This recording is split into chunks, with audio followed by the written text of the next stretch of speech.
പ്രിയപ്പെട്ട മാക്സവൻ സുഹൃത്തുക്കളെ, നമ്മുടെ വർഷക്കാലമായിട്ട് നമുക്ക് എക്സസൈസ് ചെയ്യാൻ വേണ്ടി ഏറ്റവും സൗകര്യപ്രദമായിട്ട് കഴിഞ്ഞ വർഷവും അതുപോലെ ഈ വർഷവും ഈ ഗവൺമെൻറ് കുരിച്ചിറ ഹൈസ്കൂള് വളരെ വലിയൊരു സഹായം നമുക്ക് ചെയ്തത്.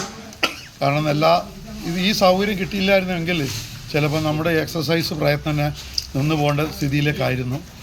അപ്പോൾ അതിനോടനുബന്ധിച്ച് ഒരു സമാധാനം എന്നുള്ള നിലക്ക് നമ്മുടെ എല്ലാ വളണ്ടിയേഴ്സും വളരെ ആത്മാർത്ഥതയോടെ കൂടിയിട്ട് ഈ സ്കൂളിൻ്റെ കോമ്പൗണ്ടുകളിലുള്ള ചെടികളും പുല്ലുകളും അതുപോലെ മറ്റുള്ള അവശിഷ്ടങ്ങളും എല്ലാം ഒന്ന് വൃത്തിയാക്കി നാളെ സ്കൂള് തുടങ്ങുന്ന സമയത്ത് വരുന്ന പിഞ്ചു പൈതങ്ങൾക്ക് ഒരു ബുദ്ധിമുട്ടില്ലാത്ത രൂപത്തിലേക്ക് മാറ്റിയെടുക്കാൻ വേണ്ടി പ്രയത്നിക്കുന്ന നമ്മുടെ എല്ലാ മെമ്പർമാർക്കും വളരെ ആക്റ്റീവായി നിൽക്കുന്ന എല്ലാവർക്കും ഞാൻ എൻ്റെ പേരിലും കമ്മിറ്റിയുടെ പേരിലും നന്ദി അറിയിച്ചുകൊണ്ട് ജയ് ഹിന്ദ്.